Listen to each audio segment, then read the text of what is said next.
19. The eternal steps into time. A minute of the cycles of desire. Around the light she must not dare to touch, hastening towards a far-off, unknown goal. Earth followed the endless journey of the sun. She moved towards some undisclosed event, and her rhythm measured the long whirl of time. In ceaseless motion round the purple rim, day after day sped by like colored spokes, and through a glamour of shifting hues of air, the seasons drew in linked, significant dance the symbol pageant of the changing year. Across the burning languor of the soil paced summer with his pomp of violent noons, and stamped his tyranny of torrid light and the blue seal of a great burnished sky.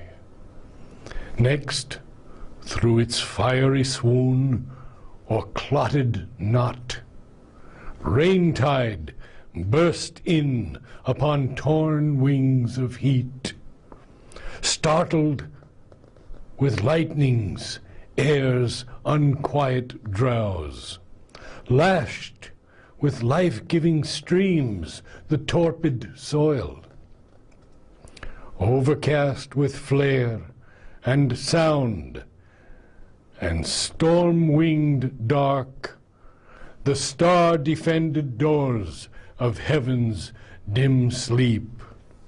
Or, from the gold eye of her paramour, covered with packed cloud veils, the earth's brown face, armies of revolution cross the time field.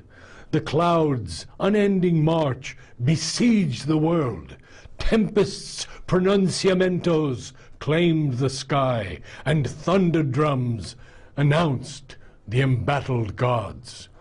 A traveler from unquiet neighboring seas, the dense-maned monsoon rode neighing through the earth's hours. Thick now the emissary javelins. A traveler from unquiet neighboring seas, the dense-maned monsoon rode neighing through earth's hours. Thick now the emissary javelins. Enormous lightnings split the horizon's rim, and hurled from the quarters, as from contending camps, married heaven's edges steep and bare and blind. A surge and hiss and onset of huge rain, the long, straight sleet drift, clamors of winged storm charge, throngs of wind faces, rushing of wind feet, hurrying, swept through the prone, afflicted plains. Heaven's waters trailed and dribbled through the drowned land. Then all was a swift stride, a sibilant race, or all was tempest's shout and water's fall. A dimness sagged on the gray floor of day. Its dingy, sprawling length joined morn to eve, wallowing in sludge and shower. It reached black dark. Day a half-darkness wore as its dull dress. Light looked into dawn's tarnished glass and met its own face there, twin to a half-lit night's. Downpour and drip and seeping mist swayed all, and turned dry soil to bog and reeking mud. Earth was a quagmire, heaven a dismal block. None saw through dank,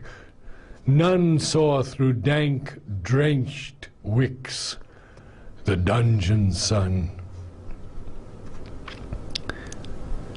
Even when no turmoil vexed air's somber rest, or a faint ray glimmered through weeping clouds, as a sad smile gleams, veiled by returning tears.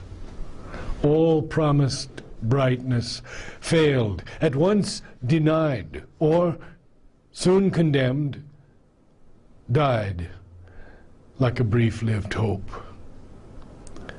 Then a last massive deluge thrashed dead mire, and a subsiding mutter left all still, or only the muddy creep of sinking floods, or only a whisper and green toss of trees.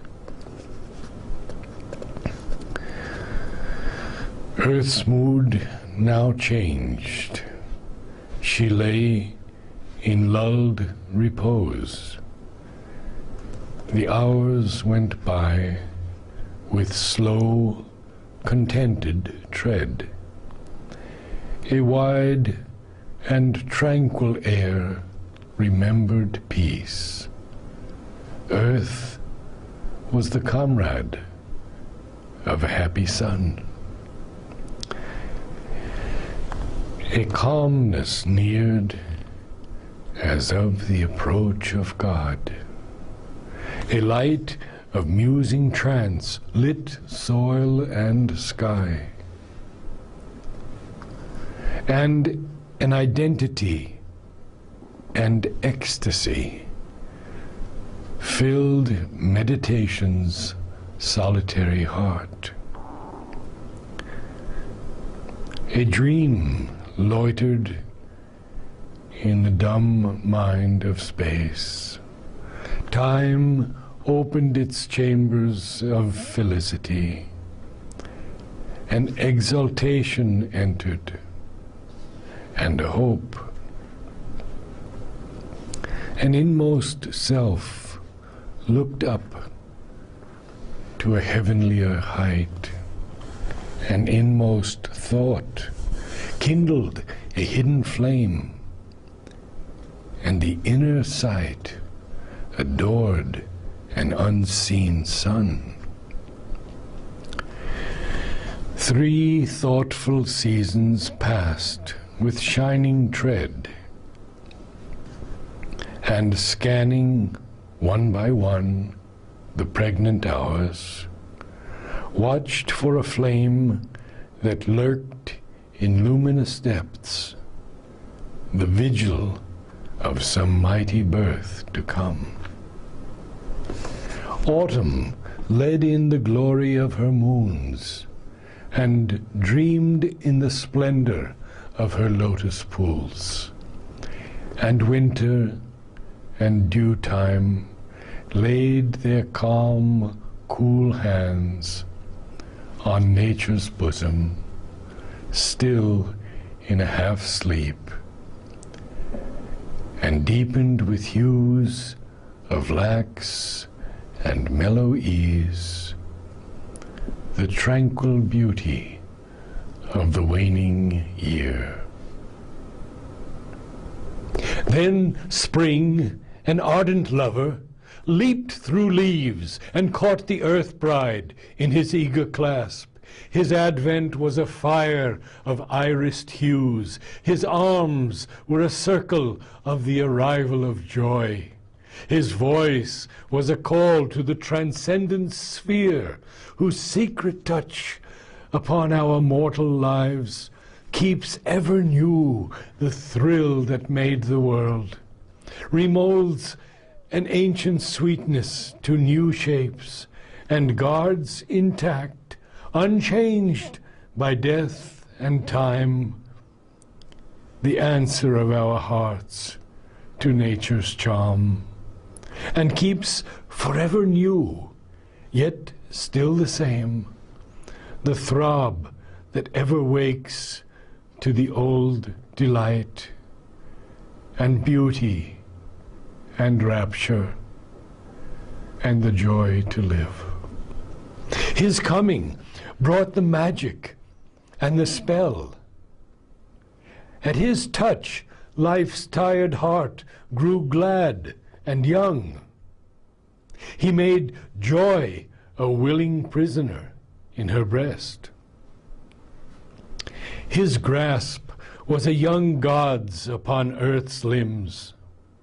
Changed by the passion of his divine outbreak, he made her body beautiful with his kiss. Impatient for felicity he came, high fluting with the coil's happy voice, his peacock turban trailing on the trees. His breath was a warm summons to delight. The dense, voluptuous azure was his gaze. A soft, celestial urge surprised the blood, rich with the instinct of God's sensuous joys. Revealed in beauty, a cadence was abroad, insistent on the rapture thrill in life.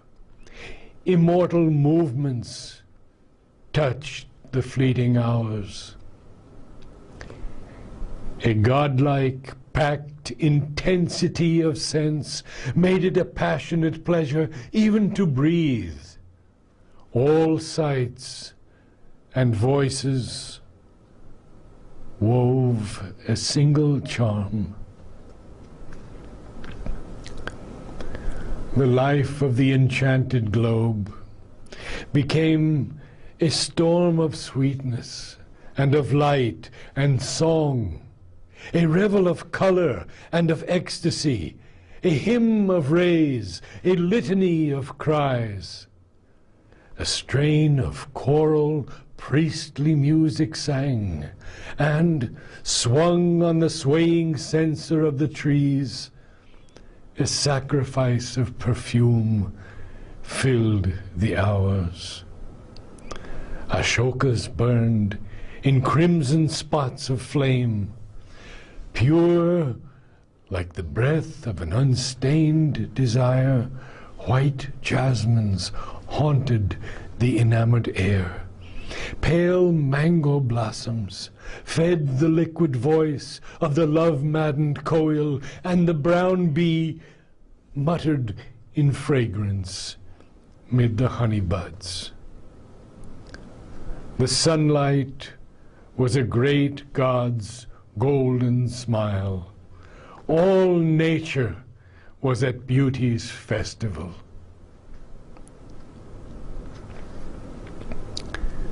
In this high signal moment of the gods, answering earth's yearning and her cry for bliss, a greatness from our other countries came.